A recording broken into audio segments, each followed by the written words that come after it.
Chicago PI, Pilot, Smokescreens, by Dave Orvis. Fade in. Interior, small office, night. Mark Perkins, 55, white shirt, loosened tie, sits at his cluttered desk in the windowless room, his suit coat hanging on the coat rack behind him. He stares at a complicated circuit diagram displayed on the computer monitor, his left forearm propping his chin while his right hand moves a mouse. He stifles a yawn. A distant clang. Mark looks up, listening for more noises. He stands and exits through the open door. Interior, Digiboard production room, night. Dim lighting reveals various small machines, work tables, tool racks, and electronic devices. A table of assorted hand tools sits beside a closed metal vault door. Mark approaches the vault. Stephen Chin, 35, Chinese, startled, stands transfixed, a hammer in his hand. What's going on? Footsteps. Mark looks beyond Chin. And who's that? Chin raises the hammer over his head. Mark snatches a screwdriver from the tool table. As Chin's arm begins to bring the hammer down on Mark, Mark plunges the screwdriver into Chin's shoulder. The hammer strikes Mark's head, and he falls onto his back. Dazed and grimacing, Mark looks up. An arm holding a small revolver enters frame. It fires 3 shots. Bloodstains blossom across Mark's white shirt as his head lolls and eyes close. End of teaser. Act 1. Interior retailer's back office, day. Franklin Brewster, 60, overweight, sits at a small desk. He holds a donut and watches a security monitor. The store manager stands close to the desk. You saw that there were 5 of the smaller flat screens in your inventory. Then the employee wheels in that day's shipment of big screen TVs and stops the cart, obscuring the security camera's view of the smaller TVs. He unloads a large screen TV from the cart and bends over. Franklin fast-forwards the video and points to the monitor. Now he unfinished unloading the cart and pushes it towards the loading ramp. Now count the smaller TVs. Only 4 now. Oh my God. I examined the carts. Someone, probably him, fashioned a wire rack under the cart's wood floor. He blocks the view of your camera with the incoming delivery, slides a smaller TV onto the rack, and pushes the cart out back, probably stashing the booty into his trunk. You solved it, Mr. Brewster. I'll approve your bill and have a check cut this week. Oh, and I suggest you either fire the employee or call in the police. Franklin stands, grabs the bag of donuts, and exits the room. Exterior, cemetery, day. Franklin sits beside a grave, head dropped. A small bouquet of fresh flowers rests at the base of the headstone that reads, Rebecca Brewster, loving wife and mother, March 25th, 1964 to June 4th, 2016. Franklin plucks a few small weeds from the grave and tosses them aside. He remains a few seconds, stands, and walks toward his older minivan. Exterior, Chicago Police Headquarters parking lot, day. Towering Chicago skyscrapers reach into a deep blue sky. Franklin's minivan turns into the parking lot and parks in a handicapped space. He exits the van, toting a manila folder and the donut bag. He walks toward the entrance, limping slightly. Interior, Chicago Police Headquarters public area. Franklin steps to a security window. Laura, 35, red hair, a uniformed sergeant, stands behind thick glass. Well, if it isn't Franklin Brewster, man of leisure. Have to see Robbie. You busy? The captain's with Detective Swanson, but I'll buzz you in. You brought me donuts? Yeah, not a dozen. Maybe 6 left. A buzz. Franklin steps to the security door. Well, be advised that Detective Swanson has a bee up his butt this morning. Thanks for the warning, Laura. Interior, Robbie's office. Captain Robert Robbie Carson, 60, thinning hair, suit, sits behind his desk. Awards and commendations adorn the wall. 2 guest chairs face the desk. Eric Swanson, 55, buzz cut, piercing eyes, suit, sits in the guest chair nearest the window. A knock. Come. Swanson looks toward the door. Franklin enters. Have a seat, Frank. Eric and I were just going over a few things. Hey, Tubby. Having fun shadowing errant husbands, plugging the retail shrinkage dike? Any more you couldn't catch a perp on crutches? Robbie watches the exchange. Everything okay, Eric? Financial issues? Getting regular checkups? Maybe trouble performing for the wife? Stop this right now. You two act worse than competing rookies. Eric, I need to talk with Frank for a bit. Let's meet up later. Swanson stands and walks to the door, stops and turns. You're a dick, and I hate cats. Swanson exits, slams the door. Robbie gathers his composure. You two fight like cats and dogs. My cat would kill his dog. Whatever. So, you think Eric blew this one? Blew it like a wind tunnel. No good witnesses or usable forensics, nothing disproving the alderman's alibi. Anyone could have shot into that woman's car. Franklin hands the folder to Robbie. I've highlighted the transcript and added my notes. No way the prosecutor could charge him. I came to the same conclusion, knowing you had no love for either Swanson or Alderman Piscotti. I wanted to see if you concurred. I'll ask the prosecutor to drop it. And Piscotty's got power, for Christ's sake. You can kiss another promotion goodbye if this isn't quashed soon. I know. You have good instincts. Knew that when we were rookie partners. I'll cut a voucher. I appreciate the extra work. Franklin stares out the window and sighs. I'm better than chasing shoplifters and cheaters. I never had my hand out well on the force.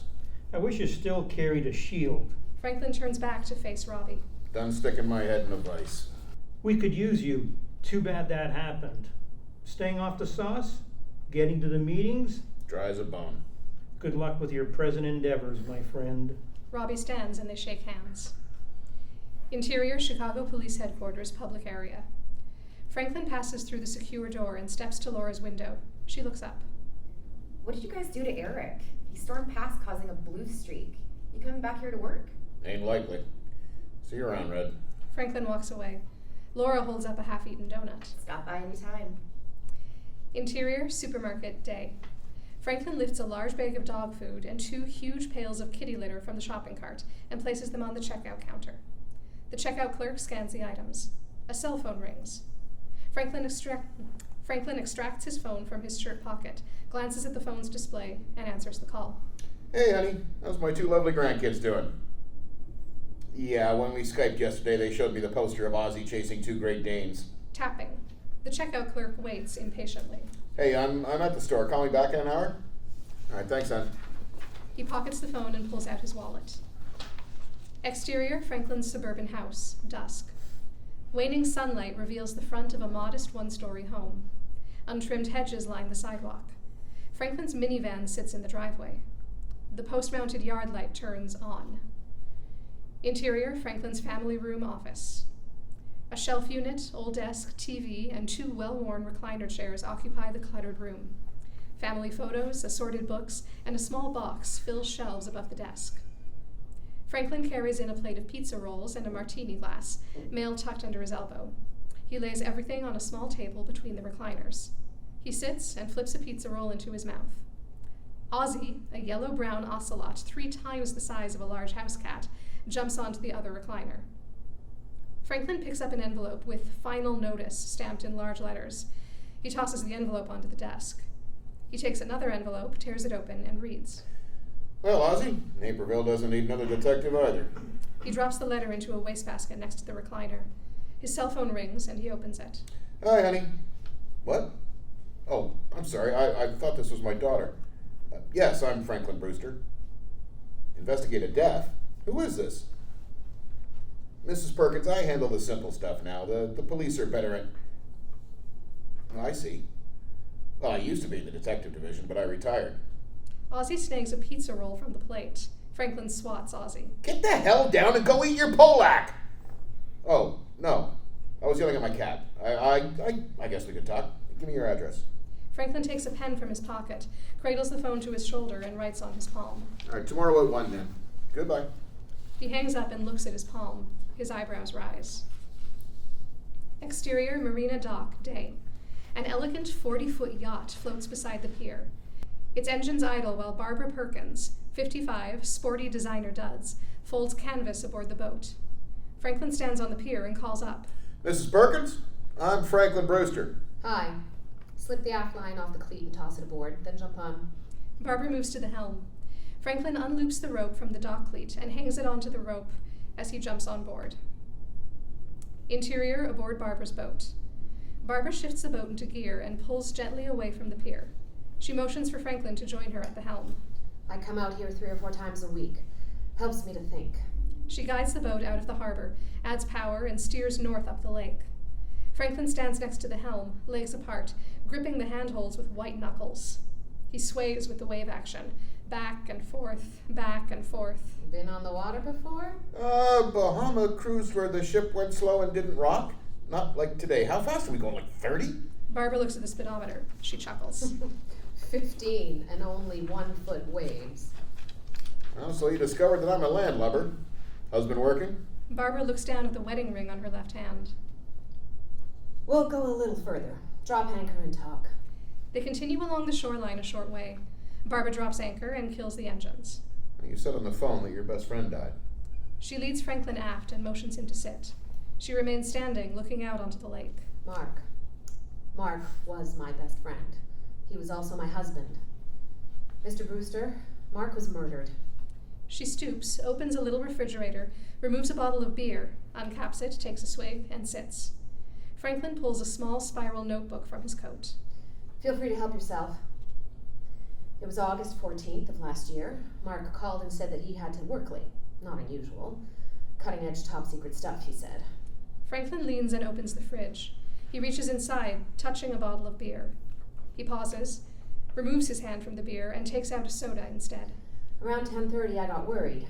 He didn't answer his private line. I'm sorry, you said top secret? Government contract. A small company called Digiboard Electronics. About 11, I got a call from the police. They said Mark had been in an accident and they were sending a car to take me to the hospital. Barbara gathers her thoughts. Franklin listens intently. I found Mark in the ICU plugged onto life support. Bandages covered most of his head and chest. His breathing was shallow and labored, and the sound from the heart monitor was weak and slow. Barbara takes a swig and stares blankly at the horizon. His eyes were closed. I bent down and kissed his cheek and told him I loved him. He opened his eyes, gave a little smile and whispered, "Love you too." He forced out 2 more words. "Gin. Gin," he said. It wasn't making any sense. From the head injury, I guess. He puckered his lips to kiss me, closed his eyes, and then died. Barbara's eyes glaze over. Tears well up. Franklin touches her forearm. She flinches and jerks her arm back. I'm so sorry. I know what that's like, those final moments. She dabs her eyes, then notices that her bottle is empty. Hand me another beer, please. Now, the boat driver isn't supposed to... I don't give a flying fig. Grab me a beer or you can swim back. He bends, takes a beer from the refrigerator, pops the cap and hands it to her. She composes herself. You lost someone close to you? My wife, in an accident. Franklin stares at his hands. Barbara holds up her beer. I'm sorry. Would you like one? A life or an accident? She chuckles. He sees her holding the beer, shakes his head. You said Mark wanted gin. Did he drink a lot? Mark? Hardly ever. What was the cause of death? He was clubbed and shot. The police said it was a botched burglary. Barbara stares at her beer bottle. A patrol officer happened by, saw the back door ajar, looked inside and called for an ambulance. Franklin nods and makes a note. After the funeral, they wouldn't let me inside Digiboard to collect Mark's things. Then about 6 weeks later, a box of his personal stuff was left outside my door. You asked the police for details? I did. A man, I assume a detective, said thieves broke into the shop area where Mark was attacked. They wouldn't let me examine the police report. Under the Freedom of Information Act, you could have... My attorney tried that. The request was denied. No reason given. Barbara fidgets, then stands. Do you have a cigarette? I don't smoke, sorry. Barbara stares out onto the lake. There was no media coverage. Only his obituary. After 2 weeks, the police stopped returning my calls. You said burglary. What was taken? Well, the detective told me... Do you remember his name? No. He said some computers, a TV, Mark's cash and credit cards, maybe some product inventory. Something about it wasn't right. You were searching for meaning. Franklin looks at the empty beer bottle. The FBI called me in late October. An agent came by, asked a lot of questions, and took Mark's laptop. That's modern police procedure. Then last week I got an anonymous call from a man who said, "Call Frank Brewster. He'll find the truth." He gave me your number and hung up. I knew then there had to be more to it, so I called you. Barbara looks at him intently, eyes pleading. So, Frank, can you find the answers for me and my daughter? Will you take the job? He looks at his watch. I have to be getting back. Barbara looks down, disappointed, then walks to the helm. Exterior, marina dock. The boat rests silent, tied to the pier. Barbara steps from the boat, joining Franklin on the pier. Mrs. Perkins, My work involves background on naughty spouses, business stock shortages, an occasional insurance job. I haven't investigated major crimes since I left the force. I don't have access to the police files any more than you do. I mean, I'd like to help, but I may not be qualified. Please. I'll double your usual fee. Franklin's eyebrows tick upward slightly. Let me think about it. I'll be in touch in a day or so. Franklin turns and walks, limping toward the parking lot. Barbara stands watching him. Desperate, she calls out. I forgot to mention his email. Franklin stops, pauses, then resumes limping toward his car. Interior, Franklin's family room, office. Franklin carries a vodka bottle and martini glass and sets them on the desk next to the desktop computer. He sits, and Ozzy sits beside him. He strokes Ozzy's back. Ozzy purrs. Franklin pours himself a shot and turns on a local newscast. The mayor said the new playground and dog park will help revitalize the historic neighborhood. Why no cat parks, Ozzy? He enters Mark Perkins into the search engine. He reads. On the business front, Chu Li Wang, leader of the Trade Mission for the People's Republic of China, spoke to a small crowd at Federal Plaza today. Accompanying Mr. Wang was Alderman Piscotti. Franklin whips his head around to the TV, where Chu Li Wang, 60, Asian, tailored suit, addresses a small crowd. Behind him stands Alderman Piscotti, 55, dark hair, suit. The newscast switches to a pre-recorded interview. Mr. Wong has high praise for the hardworking people of America and Chicago. China's investment in local endeavors is greatly appreciated, and Mr. Wong looks forward to his yearly visits. You are wrong about me, Alderman. He grabs his cell phone and punches a number. Mrs. Perkins, Franklin. You understand that I may never be able to identify the killer? That you may be wasting good money? Okay, I'll give it my best shot. Fade out. End of Act 1. Act 2. Fade in. Exterior Grant Park. Day. Families in small groups picnic in the sun. Frisbees and footballs fly. Couples stroll. Franklin walks with Robbie. Robbie, I need your help. If it's within my power, sure. Well, the city denied a request I made under Freedom of Information. I have no say in FOI releases. It concerns a homicide last year handled by your crew, Now, I assume. Franklin, don't tell me your usual line of business is that bad. A frisbee lands at their feet. Robbie whirls it back. The widow asked me to look into it. The Vic was bludgeoned and shot. She doesn't know of any arrests and never got hard answers. Too many homicides in this town. What was his name? Mark Perkins, a principal in a small company called Digiboard. No press coverage. I mean, would the department release a copy of their file to me? You know I can't do that. Well, maybe I could look at the file. They walk silently a few moments. What I have to tell you is strictly unofficial and off the record. Mum's the word. The investigation was incomplete. Sloppy and incompetent handling. Our detective claims he secured the scene and gathered evidence. There was no record that some so-called evidence ever reached the evidence locker. The detective handling it. Who? They stop. Eric Swanson. Had I been in town, then maybe the evidence wouldn't have been lost. Closed it unsolved. Tell the widow it was a simple burglary, gone bad, and save her some money. Don't toss Swanson's career into the dumpster. Let this one go, Frank. Well, I already have an appointment to meet with the president of Digiboard tomorrow. If I happen to uncover any info of use to the department, I'll gladly share it. Okay, but only with me. Interior, Franklin's van near downtown streets. Day. Traveling. Franklin drives beside Lake Michigan. Ahead, Navy Pier projects half a mile into the lake.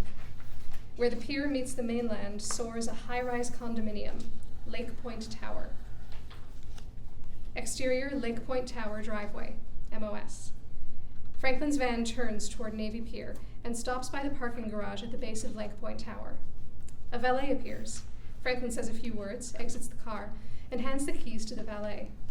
Franklin cranes his neck, looking up at the tall building. Barbara exits the building. You're very punctual. Let's walk. Exterior, Navy Pier, day. Billowy white clouds fill half of the deep blue sky. Franklin and Barbara stroll Navy Pier. Franklin limps slightly. Barbara notices his limp. Did you hurt your leg on my boat? I've had this a few years. You mentioned a daughter? Jamie lives in Rockford. Don't know how I would have survived Mark's passing without her. They walk silently for several steps. I've made a preliminary search. I saw that Mark wrote several journal articles on facial recognition. During his graduate study.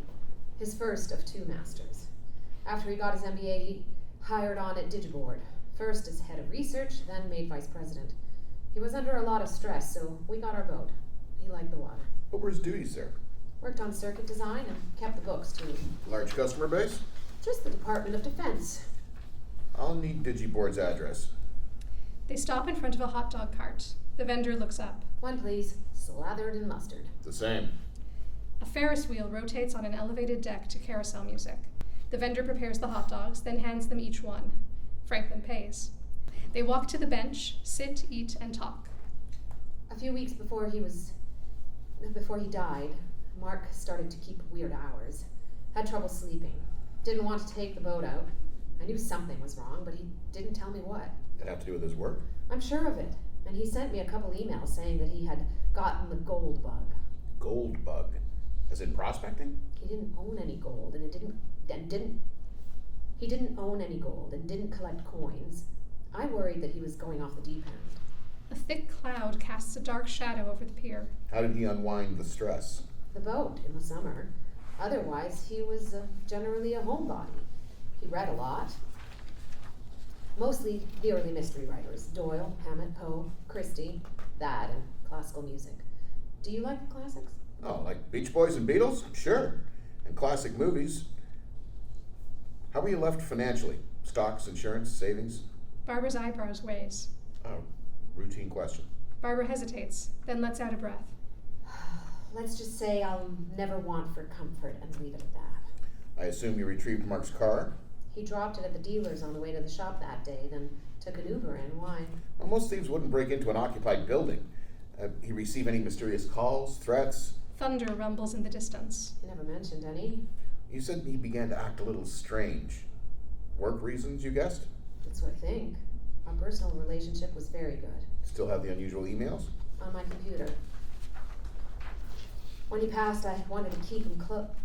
When he passed, I wanted to keep him close and didn't have the heart to erase him from my memory. May I see them? If they'd help you. If they'd help you. Jamie's coming to town Friday. Come meet her and I'll get you into my email. Light rain starts to fall. They look up to the dark sky. Well, we better get back. They rise and walk quickly back toward Lake Point Tower.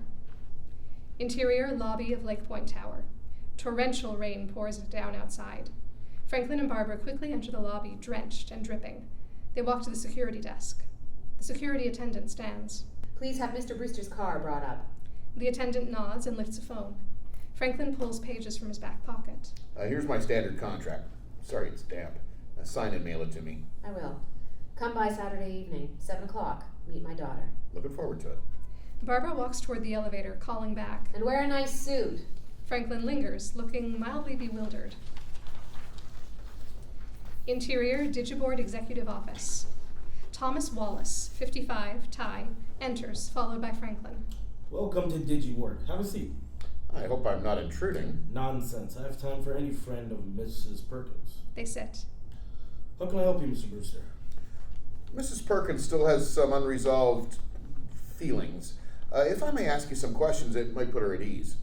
Mark's death was tragic. Totally tragic. Lost a good friend and business partner. I have a few minutes. Go ahead. Do you recall why Mr. Perkins was working late that night? Mark was working on a design problem when I left about 6. Said something about circuit glitch. Franklin scans a diagram of the building layout on the wall.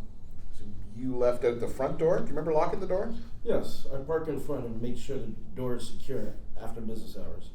Only the front office personnel have keys to the front door. And the back door? Wallace shifts in his chair. Why? I explained all this to the police. Well, closing a door, as it were. Mrs. Perkins never got straight answers from the police. Just Mark, his assistant, the production foreman, and I had keys to employee entrance out back. Same with the vault code. Our production foreman locks the back door after the work shift. And the loading lock door? And the loading dock door? After we received our production equipment, we never used that door. Our deliveries, both in and out, are relatively small packages, so we had the dock door well shut for security's sake. Wallace glances at his watch. And just a couple more things. Did you search for someone to replace Mark? Wasn't necessary. Mark's protege stepped right in. Chin's done a bang-up job on the accounting end. Not quite as adept with the circuit or programming logic. Well, I see that. The door opens. Stephen Shin pokes his head in. Ah, there he is now. Steve, this is Mr. Brewster, a friend of the Perkins family. Steve Chin. Hello. Mr. Piscotti is here. Tell him I'll just be a minute. The door closes. You have security cameras in back? They record 24/7 into a dedicated server. We added the parking lot camera after Mark's loss. Anything else, Mr. Brewster? No, sir. Thanks for your time. They stand. Interior lobby of Digiboard. Alderman Piscotti, expensive suit, sits in a lobby chair. Franklin follows Wallace into the lobby. It's my favorite alderman. Franklin gives Piscotti a sideways glance. Drive safely. Franklin exits. Interior Lake Point Tower elevator. Franklin, suit and tie, pops a breath mint. The elevator dings. Franklin steps out and looks around. Interior Barbara's condo living room, night. Muted violin music plays. A knock on the door. Jamie, 32, evening dress, opens the door to Franklin. You must be Mr. Brewster. Come on in. I'm Jamie. Franklin enters. Expensive furnishings exude orderly class. Full-height windows allow breathtaking panoramas on 3 sides: Navy Pier and Lake Michigan, the North Lake Shore, and downtown. Franklin walks to a window. He stands in awe of the view, then looks down. He takes 2 steps back. Mother's still primping. Franklin and Jamie sit. Your mother has told me a lot about you. From Rockford. Where's your hubby? He took the kids camping in the Dells. So, Mom bored you with my life story? Did she tell you that I was once a wild and crazy teenager? And now you're not, I take it? Nope. But my kids think I'm a wild and crazy 30-something. Mom's in the music room. She's practicing again. Smiling more, too. The music stops. I'll be right there. When she comes out, tell her that you're nuts for pegging me. Is it something like tortellini? Barbara, in evening dress, enters. Franklin stands. What's so funny? Mr. Brewster likes Italian food. Not so funny. I do too. Hello, Frank. I see you've met Jamie. Yep, and she admitted that she's still wild and crazy. It's hereditary, Mr. Brewster. Now stop that. I worried you might get cold feet. So, what's the shindig? Jamie's sorority hosts an annual charity wine and cheese night. She gets 2 extra tickets. I won't go alone, and you could do with a little hobnobbing. A lot of the city's movers and shakers attend. I'm driving. Exterior Chicago street, night. A doorman, beefeater costume, opens the rear door of Jamie's sedan. Barbara gets out onto a red carpet. Franklin offers his arm, and they walk toward the building where a second doorman, beefeater costume, opens the door. Interior Grand Ballroom, night. The room bustles with milling men in tuxedos and women in evening dress. An usher, in tails, escorts Franklin and Barbara to a table. I feel underdressed. You're fine. Let's grab a wine. They walk toward the wine table. Well-dressed patrons continuously enter the ballroom. Do you know many of these people? Some of Jamie's sorority sisters and a few of the guests. The sisters usually sit with their spouses, those who come. Jamie's husband found this too pretentious. They reach the wine table set with 20 assorted labels. A wine steward in white jacket stands behind the table. Barbara glances at the labels. The Merlot, please. I don't see any bourbon. What would you suggest? Let's try a Riesling. The steward pours. Franklin and Barbara take the glasses and ease toward the center of the room. The mayor and his wife are over there with Congressman Melcher. You know them? Oh, not personally. Dr. Braden, chief of staff at Children's Hospital, and her husband are getting hors d'oeuvres with the Trump Tower manager. I see the Cubs manager, too. Franklin looks around. Alderman Piscotti enters the room. Interior Grand Ballroom, later. The mayor stands at the podium and speaks into a microphone. His speech drones in the background. The wine glass in front of Barbara is half full. Franklin is red-eyed, his glass empty. Pardon me for saying so, but you look nice. Both of you. Oh my, I'm glad Jamie's driving. Piscotti stands at a nearby table, his back to Franklin. And that's why your generosity tonight will make this world a better place. So dig deep. The audience applauds. Piscotti turns his head around toward Franklin and Barbara. Scowling, Franklin lifts his wineglass, holding the base in his palm. He raises the glass towards Piscotti and flips his middle finger parallel to the stem, presenting the bird.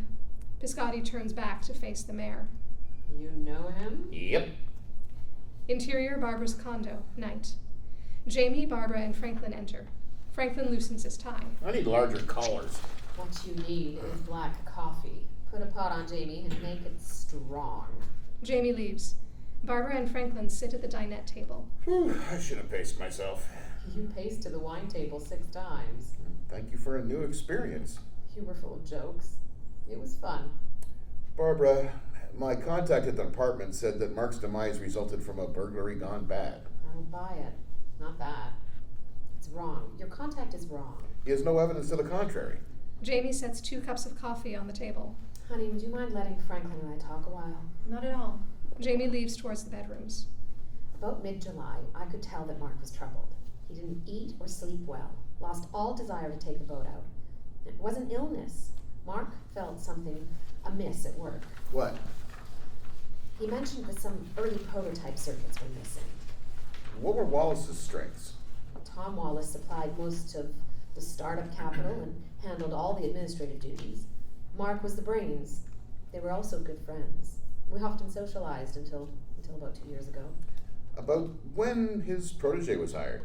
Yes, now that you mention it. Mark resisted hiring an assistant and had no say in his selection. Tell me about the strange emails. Better I show you. Grab your cup. They stand and Barbara leads him towards her den office.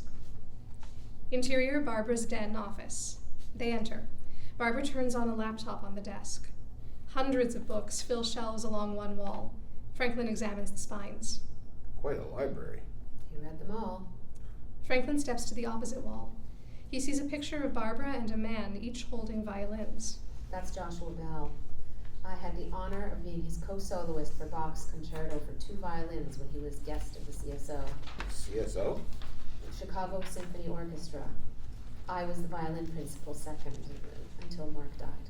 So this was Mark's computer? No, this is mine. The FBI still has his machine. The screen comes to life. Barbara sits and types. I kept all of Mark's last emails.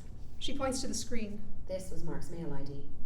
She pulls up the mail list, points to an entry, and opens it.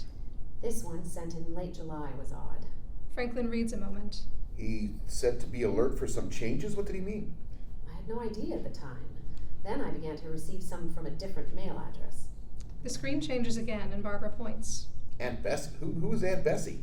His mother's sister. Family thought she was a bit weird. Well, what did she send you? She didn't. Bessie died more than 10 years ago.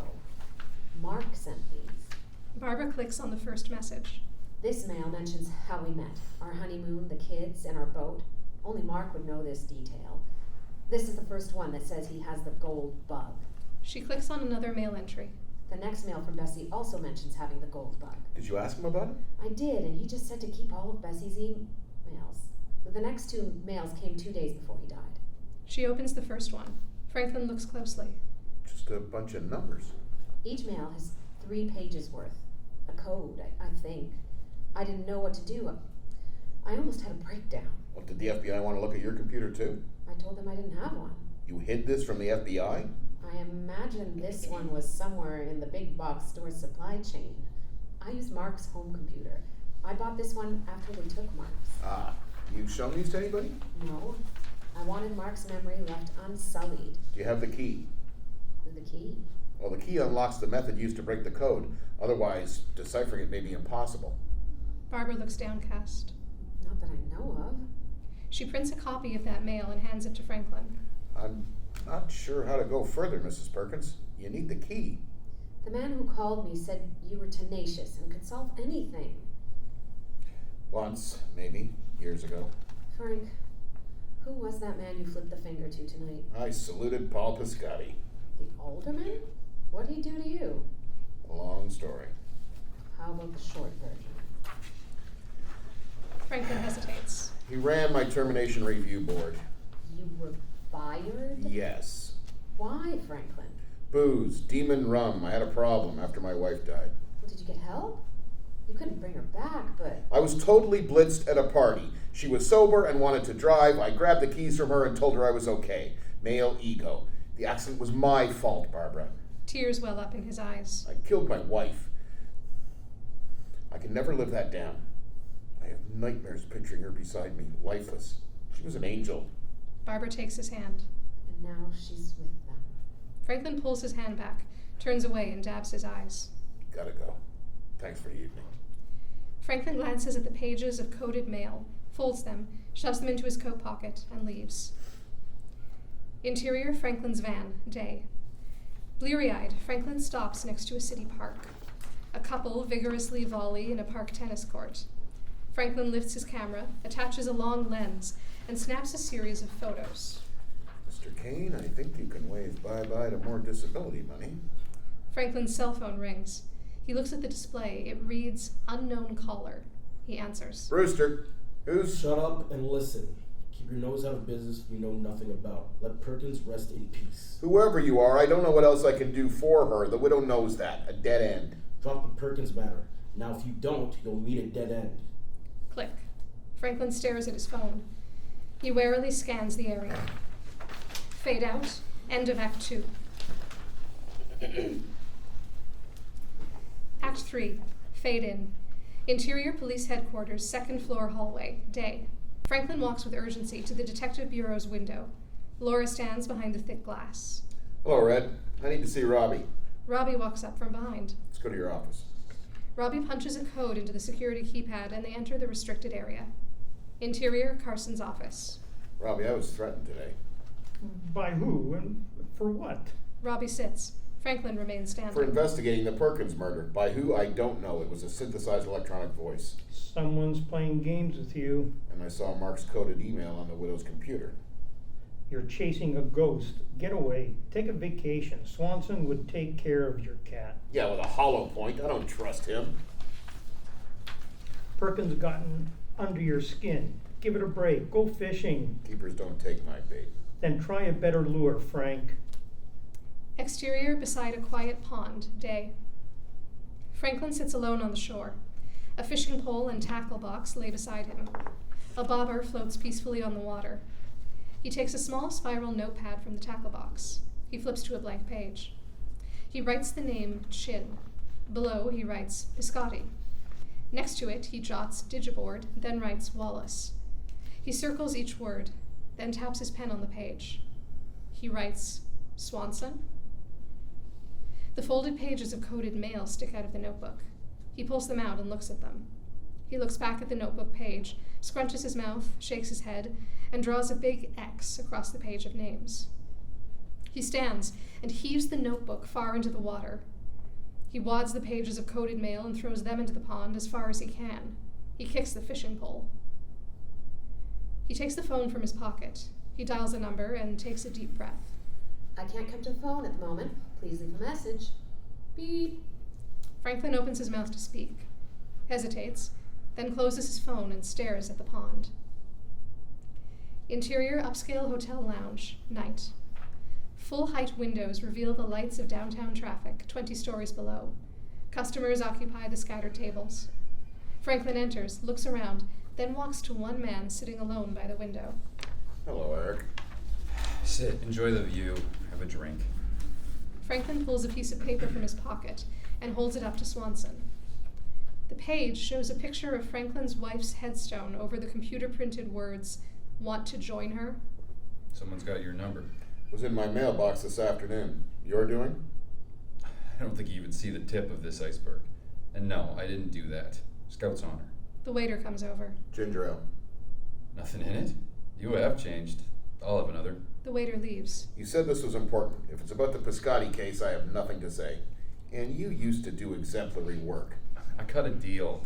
Got a short suspension with pay. Cut to the chase, Eric. I did not screw up the Perkins investigation. Perkins, you mishandled evidence. The waiter brings the drinks, sets them down, and leaves. A fallacy. I was dispatched to the scene just after midnight. I secured a hammer dusted for prints, sampled the blood spatter, and took the security footage. I tagged and bagged the evidence and took it to the evidence vault in the wee hours of Saturday to await logging in by the evidence tech on Monday. So what was missing? I pulled 14 sets of prints, and they matched those of the employees and staff. I sampled 2 separate blood pools. The hammer and the one blood sample never got recorded Monday. Vanished. The security camera memory was wiped. You attend the autopsy? Blunt force trauma to the head. Probably not fatal. Bullet in the chest, close range. Nicked the aorta just above the heart, so death was inevitable. Forced entry? Okay, so one of three possibilities. A door was left unlocked, Perkins let someone in. Or the perp had a key. Perkins goes to the vault area and gets whacked next to a workbench. These are a few of my scene pics. He hands a half-dozen photos to Franklin. Blood spatter from the gunshot was on the outside of the open vault. And none on the inside. The other blood pool, about the size of a quarter, was by the back entrance. That's the sample that disappeared. Swanson reaches into his pocket and pulls out a plastic evidence bag. He slides it to Franklin. Franklin examines the closed bag. The bag holds a screwdriver, 2 inches of its tip covered in a dark red residue. Number 1 Phillips. I found it under a workbench, about 20 feet from the Vic. Almost missed it. The blood was still wet when I picked it up. You forgot to place it into evidence? Sloppy, Eric. It must have fallen off my seat and rolled underneath during the drive to the station. I found it a few days later while cleaning the car. And you kept it? Swanson shrugs. At least it didn't disappear. No usable prints on it. Franklin slides the evidence bag back to Swanson. I interviewed the employees on Monday. One guy struck me as a little odd, maybe because he seemed to be favoring his left shoulder. A guy named Chin. I met Chin. Took over Perkins' job. I checked his background. Came from Beijing, China on a visa when he was 6. Raised by his aunt and uncle, MIT grad. No criminal record. Took the citizenship oath a few years ago. You suspect Chin?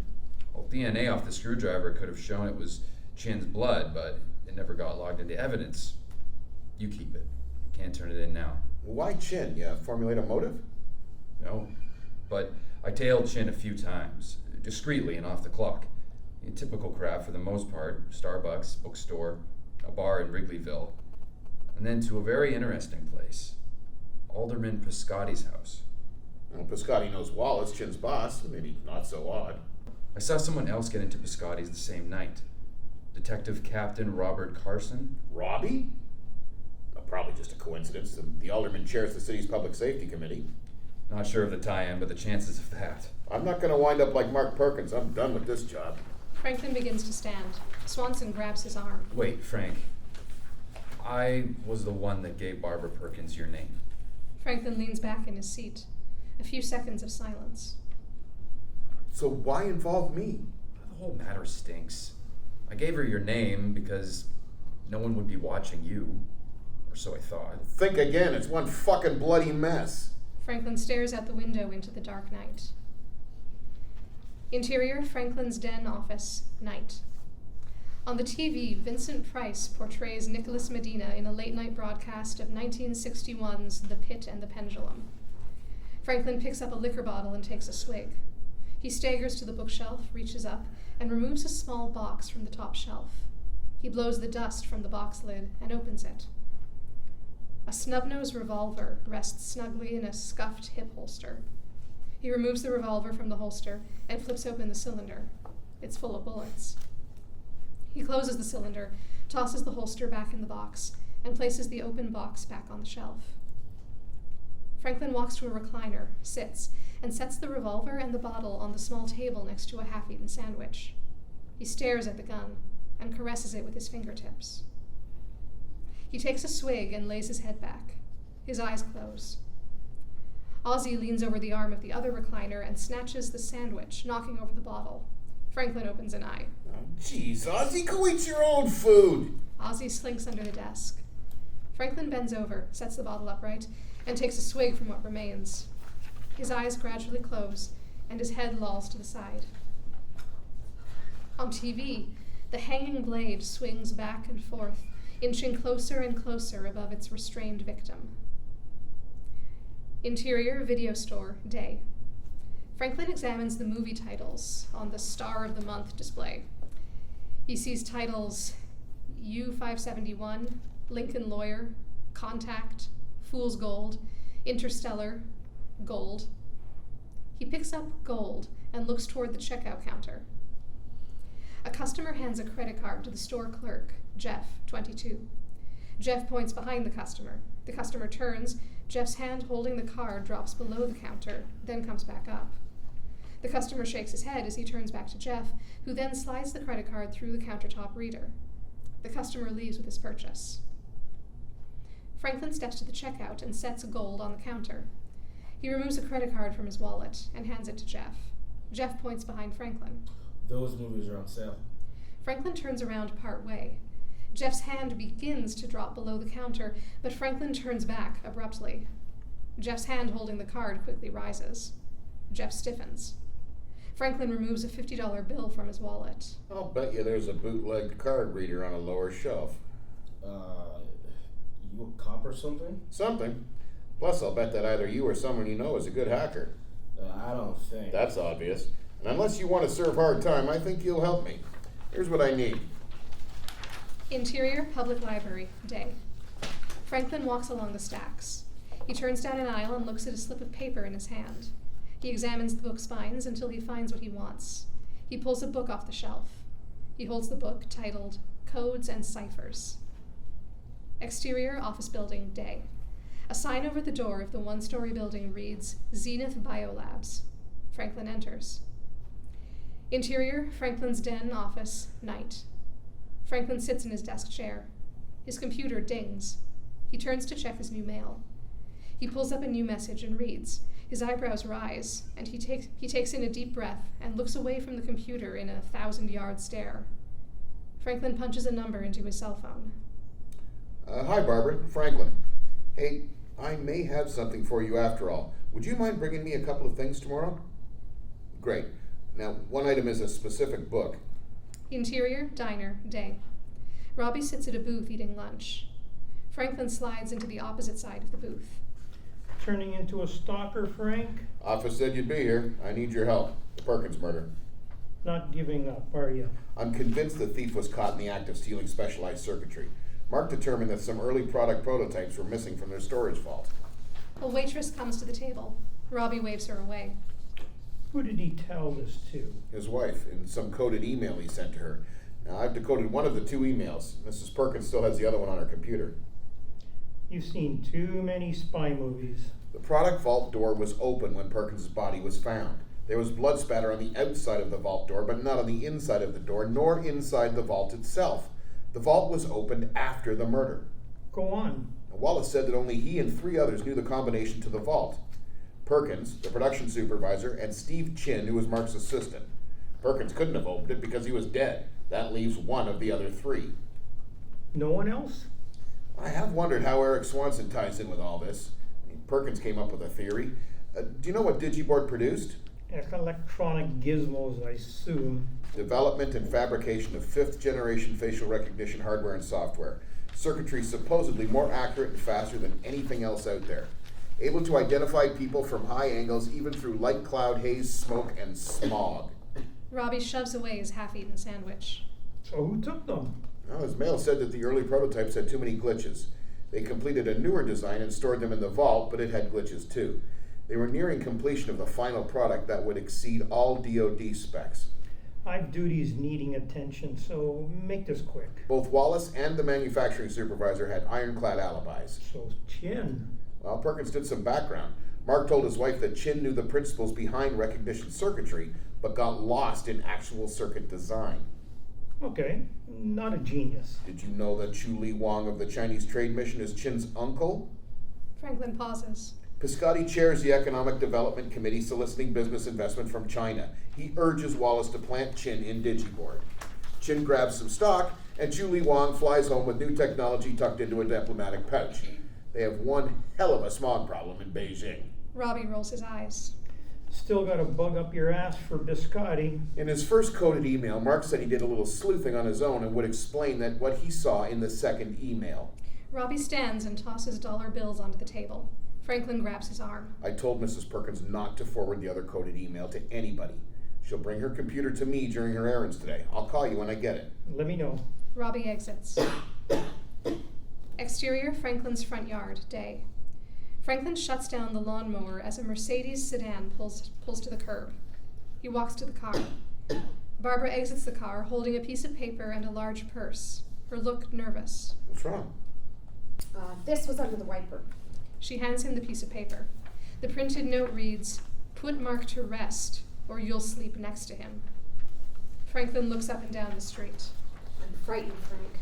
You've got to get out of town. Maybe go see Jamie for a few days. I need to go back and pack a few. Screw that. Get what you need in Rockford. The book you wanted and the computer on the back seat. Franklin opens the car door and removes the laptop and book. Exactly why do you need these? I'll explain later. Let's get inside. Interior, Franklin's foyer. Barbara follows Franklin inside. Ah, so this is Ozzy. He looks like an escapee from the Brookfield Zoo. Oh, don't show stress. Ozzy can detect tension in strangers. Talk to him a minute, then scratch him behind the ear and come into my office. Franklin leaves the foyer. Cautiously, Barbara bends down. Nice kitty. Big kitty. Interior, Franklin's den office. Barbara's laptop sits on Franklin's desk, running through its startup. Franklin shoves a liquor bottle and a glass onto a desk drawer as Barbara enters. Ozzy, tail raised, walks at her heels. She eyeballs the room. Ozzy rubs against her leg. Bring up Mark's second coded email. Barbara looks confused but types in her password. Why couldn't I have just printed out the message? Well, I need good bait to hook a big fish, Barbara. I'll call your cell when it's over. I'll go to Rockford and watch the fireworks with the kids. She forces a meager smile. Wait for my call. They walk toward the door. Hold it. Franklin turns back into the room. He steps quickly to his desk, opens a drawer, removes the revolver, and trots back to Barbara. Take this. But I don't know how. Just point it and pull the trigger. And keep pulling. Franklin, what's happening here? I'll tell you once I have proof. Barbara sticks the revolver in her purse. Franklin escorts her out the door. Fade out. End of Act 3. Act 4. Fade in, interior Franklin's den office, day.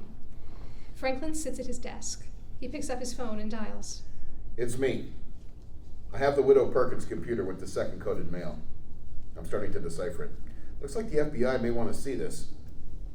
And night tonight is perfect. 715 Lone Elm, Naperville. Franklin ends the connection and dials another number. The hook is baited. 9 o'clock. He hangs up. Interior Franklin's foyer, night. The doorbell rings. Ozzy runs into the foyer. Franklin follows and opens the door. Firecracker pops. A person stands on the porch, silhouetted by distant, bursting aerial firework displays. You're early. The silhouette stands motionless. Franklin steps back. Eric Swanson walks inside into the light, a laptop case in one hand and a paper bag in the other. Ozzy growls. Parked 3 streets over and brought what you asked.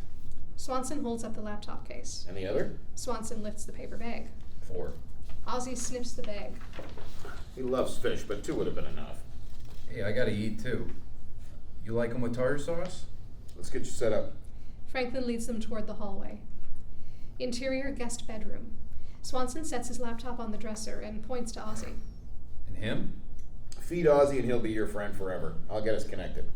Franklin exits the bedroom and closes the door. Interior Franklin's den office. Franklin orients his own computer and presses some keys. The screen lights up, revealing Swanson in the bedroom. See me okay? Got you fine. On the screen, Swanson looks aside and down. Ow, ow, not my finger. When the doorbell rings, be certain to record using the earphone. I got it. And by God, keep the doors shut. Franklin presses some keys. His monitor goes dark. He looks up and stares at the family photos on the bookshelf. Interior Franklin's den office, later. Franklin sits at his desk. Firecracker pops continue. He looks at his watch. It's 9:25. Franklin drums his fingers. The doorbell rings.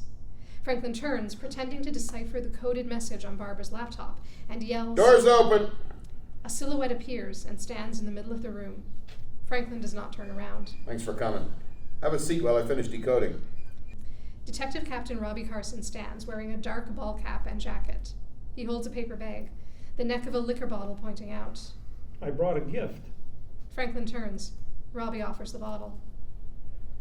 Pour you one? Franklin shakes his head. Robbie sits down in a recliner, keeping his hands in his lap. Where's your huge cat? And Ozzy's locked in the guest room.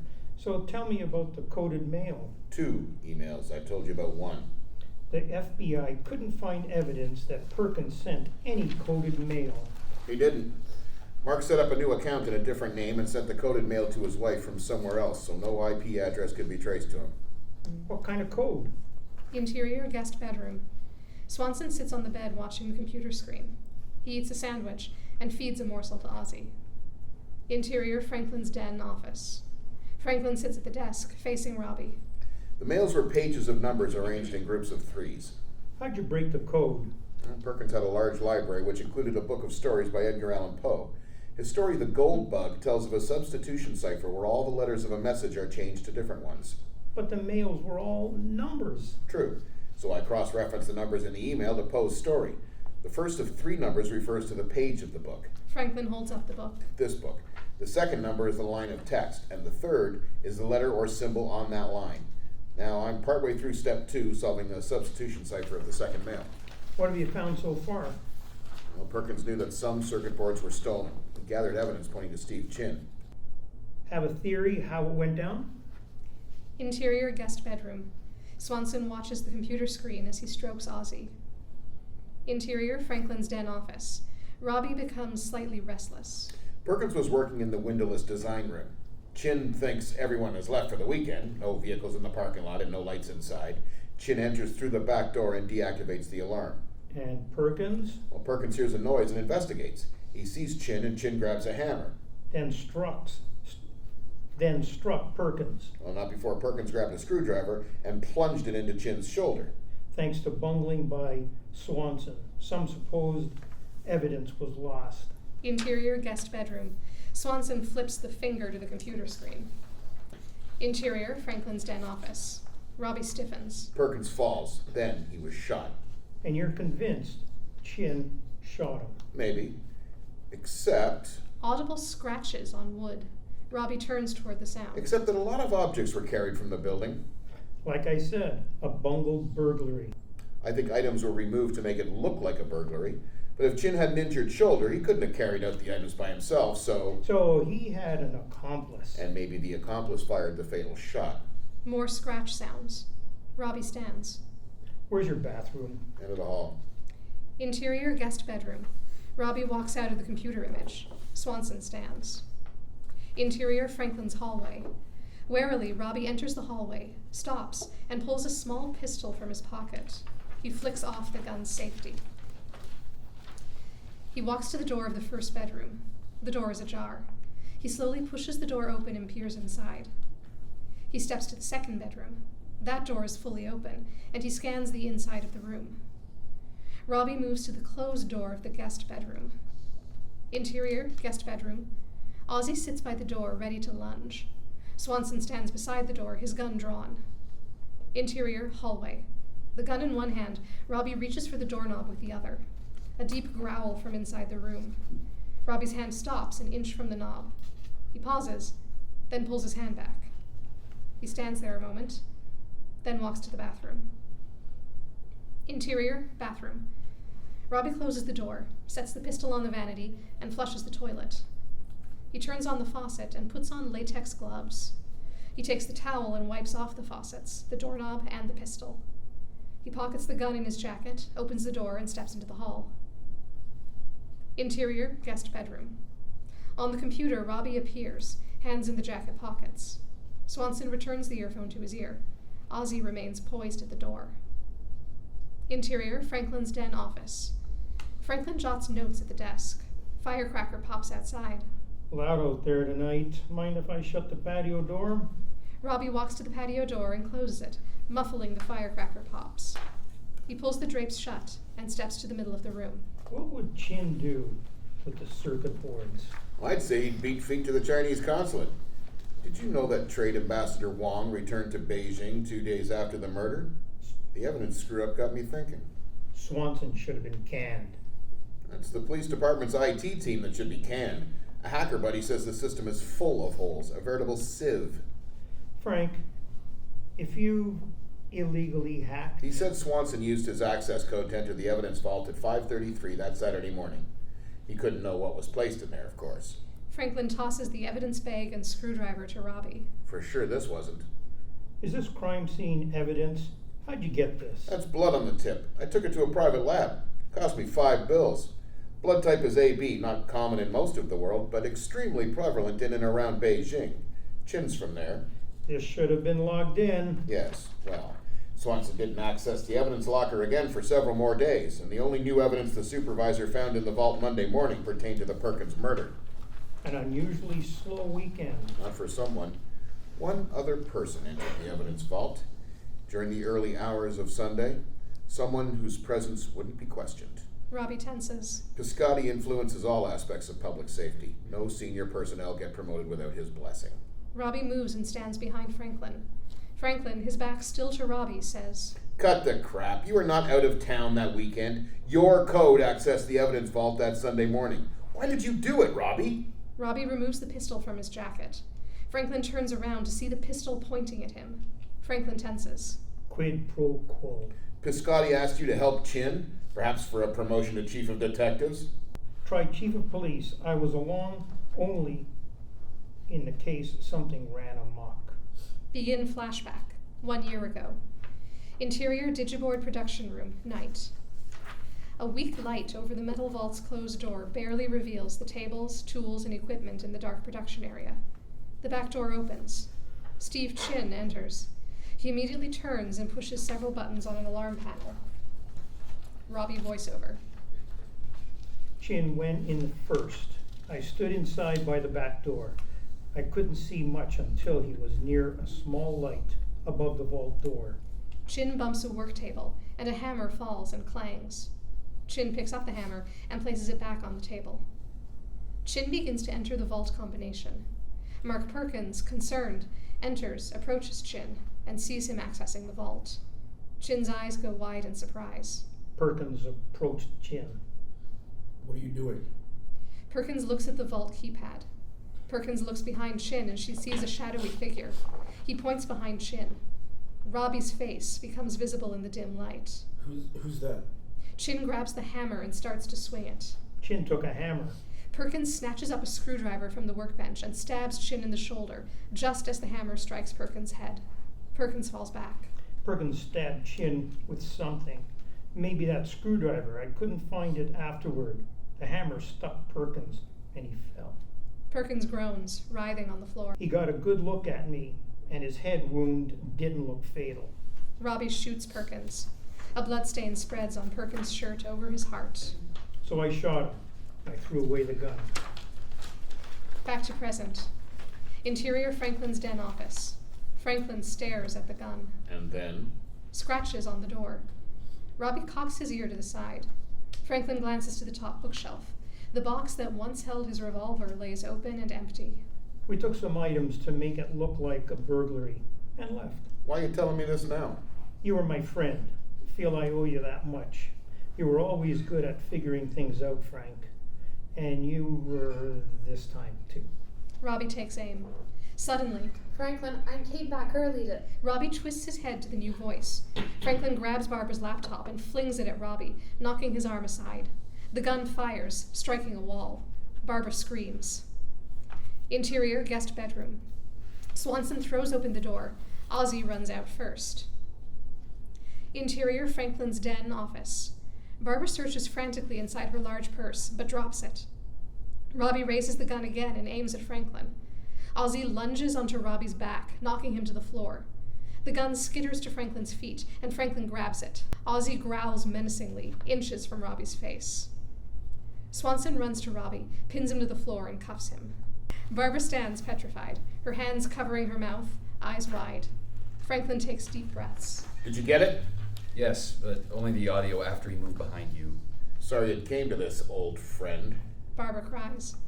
Franklin walks to Barbara and consoles her. Swanson talks into his cell phone. I just had to know what you found. It's over. It's over. Exterior Franklin's front yard, night. Later. Lights flash on police cruisers filling the street. Swanson escorts Robbie into the back seat of a police car in the driveway, shuts the door, then walks to Franklin and Barbara. Changed my opinion, Frank. About what, Eric? I've grown really fond of cats. Swanson walks away toward a waiting police cruiser. Fade out. End of Act 4. Tag. Fade in.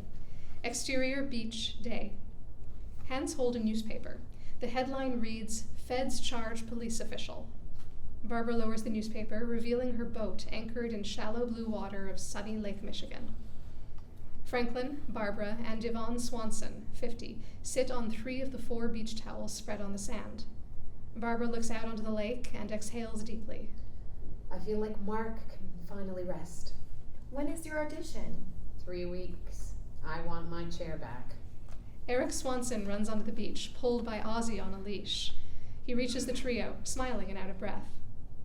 So, Frank, you gonna make the mayor happy and return to the force? Not sure. I may stay independent. Had several promising inquiries already. Mrs. Piscotti wants to hire me to track down her husband. No shit. Now, if you stay a PI, you'll have clients coming out your ears. I might be willing to make a change if you're looking for a partner. I'd be a whiz-bang secretary. I found a nice office space Frank could rent, though maybe he should just retire. Possible, I guess, but I need the income. Barbara squeezes his leg. Play your cards right, mister, and that might not be a problem. Oh, yeah? Would you teach me to drive the boat? Maybe. Might even promote you to first mate after you learn to swim. Well then, how about showing me right now? He scoops her up. She protests, kicking and screaming. He carries her briskly to the lake and wades out waist deep. Ozzy follows, treading water. Franklin drops Barbara into the water. She resurfaces and shakes the water from her hair. She looks at Franklin. Franklin looks at her. They smile. He takes her hands and cups them in his. He leans forward to kiss her. Ozzy growls. They look at Ozzy and laugh. Fade out. The end.